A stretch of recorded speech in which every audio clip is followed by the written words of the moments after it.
जय मसीह की मेरे दोस्तों। प्रियो, पवित्र शास्त्र बाइबल में पवित्र आत्मा परमेश्वर ने भविष्यवक्ता यूहन्ना के द्वारा प्रकाशित वाक्यों को, भविष्यवाणी की किताब प्रकाशित वाक्यों को लिखकर रखा है ताकि उसकी कलीसिया, उसकी दुल्हन जाने कि प्रभु यीशु मसीह का आगमन कब होगा और कलीसिया कब उठा ली जाएगी। तो प्रियो, प्रकाशित वाक्य उसका 4 अध्याय पहले वचन हम देखते हैं। यूहन्ना के द्वारा जो प्रकाशित वाक्य लिखाया गया है, 4 अध्याय में देखते हैं कि यूहन्ना को परमेश्वर ने ऊपर बुलाया। यूहन्ना ऊपर आ। और जब यूहन्ना ने स्वर्ग में जाकर देखा तो क्या देखा, आइए मेरे प्रियो, मैं आपको वचन पढ़ के सुनाता हूं। ध्यान दीजिए, प्रकाशित वाक्य उसका 4 अध्याय और मैं आपको 6वां वचन पढ़ के सुना रहा हूं। ध्यान दीजिए, लिखा है, तब मैंने एक सिंहासन और चारों प्राणियों और उन प्राचीनों के बीच में मानो एक वध किया हुआ मेमना खड़ा देखा। एक वध किया हुआ मेमना खड़ा हुआ दिखा। ये मेमना कौन है? वध किया हुआ मेमना ये कौन है? तो मेरे प्रियो, ये साक्षात प्रभु यीशु मसीह है। प्रभु यीशु मसीह जब इस जगत में थे तो यूहन्ना ने यीशु के विषय में भविष्यवाणी की है। यीशु जब यीशु को उनकी ओर आते देखकर यूहन्ना ने कहा, देखो, ये परमेश्वर का वो मेमना है जो जगत के पापों को उठाकर ले जाएगा। हाँ मेरे दोस्तों, पिता परमेश्वर की आज्ञा के अनुसार प्रभु यीशु मसीह क्रूस पर मारे गए, बलिदान हुए, मारे गए, गाड़े गए और तीसरे दिन जी उठे। दोस्तों, प्रभु यीशु मसीह पिता की आज्ञा को पूरा किया है। पिता की आज्ञा को पूरा किया और उसे यूहन्ना ने स्वर्ग में देखा। किस तरह? बोलते हैं कि वो वध किया हुआ मेमने को मैंने खड़ा हुआ देखा है।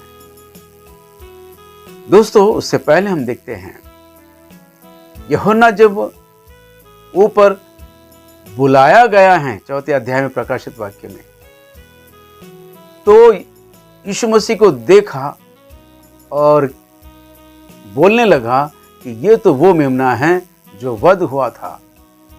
लेकिन उससे पहले हुआ क्या? तो दोस्तों, हम देखते हैं कि यूहन्ना वहां पर रोया। आइए हम देखते हैं 5वें अध्याय और 4 वचन में देखते हैं, तब मैं फूट फूट कर रोने लगा क्योंकि उस पुस्तक के खोलने या उस पर दृष्टि डालने की योग्य कोई ना मिला। जब यूहन्ना को ऊपर बुलाया गया तो वहां पर एक मोहरबंद किताब को देखा। लिखा है, जो सिंहासन पर बैठा था, मैंने उसके दाहिने हाथ में एक पुस्तक देखी जो भीतर और बाहर लिखी हुई थी और वह 7 मोहर लगाकर बंद की गई थी। उस किताब पर 7 मोहर लगाई गई थी। 7 मोहर लगाकर वो किताब मोहर बंद की गई थी। और यूहन्ना उस किताब में जो भविष्य में होने वाली बातों को जानना चाहता था, इसलिए वो रोने लगा। अब कैसे होगा?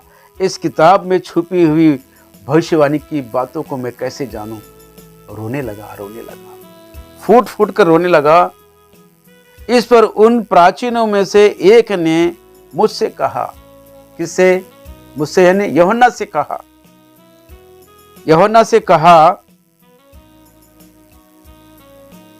मत रो, देख, यहूदा के गोत्र का वह सिंह जो दाऊद का मूल है, उस पुस्तक को खोलने और उसकी 7 मोहरें तोड़ने के लिए जयवंत हुआ है। मृत्यु को जीत कर वो जयवंत हुआ है। मेरे दोस्तों, वो वध किया हुआ मेमना पिता की आज्ञा के अनुसार सारे जगत के पापों को मिटाने के लिए वो क्रूस पर बलिदान हुआ, मारा गया, गाड़ा गया, तीसरे दिन जी उठा।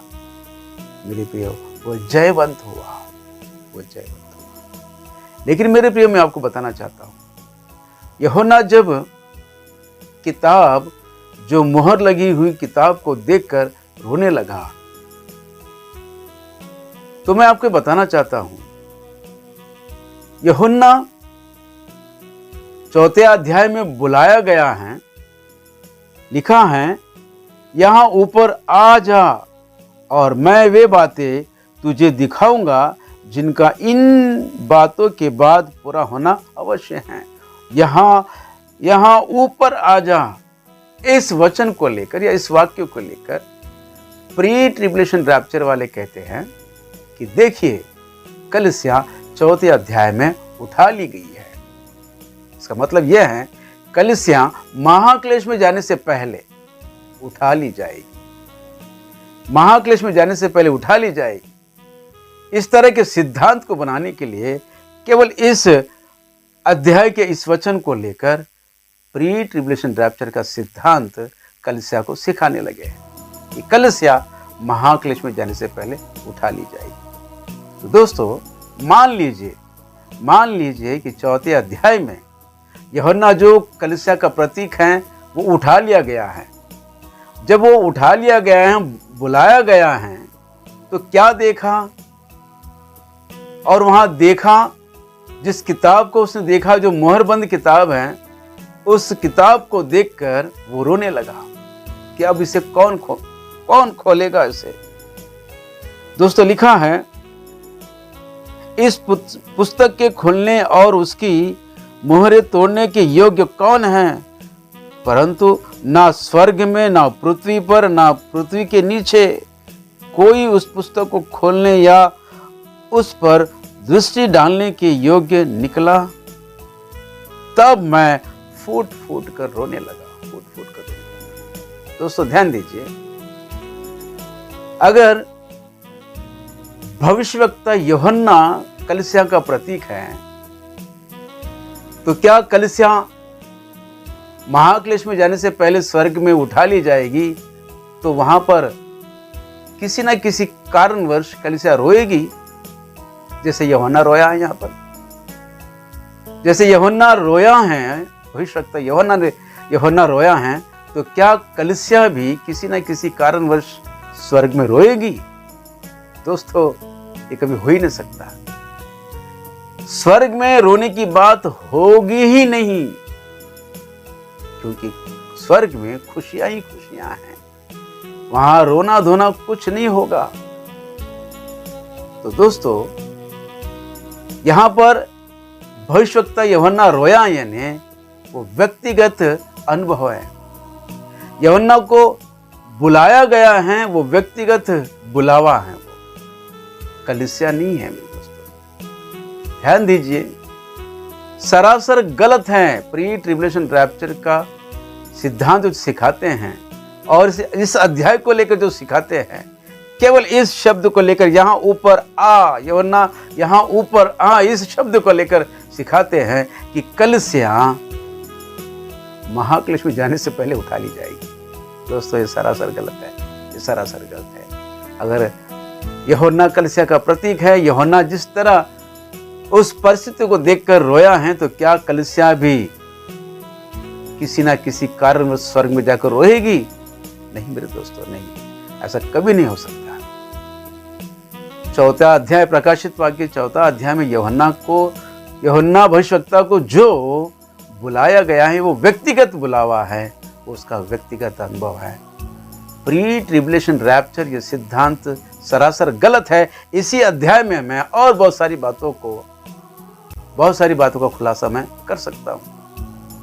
पवित्र आत्मा की प्रेरणा जो मिलती हैं, जो प्रकाशन मुझे मिला है, बहुत सारी बातें हैं जो मैं आपको उनका ये सिद्धांत गलत है साबित कर सकता हूं। लेकिन अभी समय कम है, मेरे पास समय कम नहीं है, मेरे पास समय बहुत है, पर आपके पास समय कम है, क्योंकि आप वीडियो लंबा हो जाए तो नहीं सुनते हैं। मेरे दोस्तों, मेरी आप सबों से विनती है, प्रार्थना है, इस वीडियो को या इस संदेश को और लोगों तक पहुंचाइए कि लोग जान पाएं, सर्वभौमिक मसीह कलीसिया जान पाएं कि प्री ट्रिबुलेशन रैप्चर ये सिद्धांत सरासर गलत है। और दोस्तों, अगर मेरा ये प्रकाशन तो पवित्र आत्मा के द्वारा मिली है, अगर गलत है तो कमेंट बॉक्स में लिख के भेजिए, मैं आपसे उसका जवाब मैं दूंगा आपको, या तो फोन कीजिए। जय मसीह की। Praise the Lord. आमीन आमीन आमीन।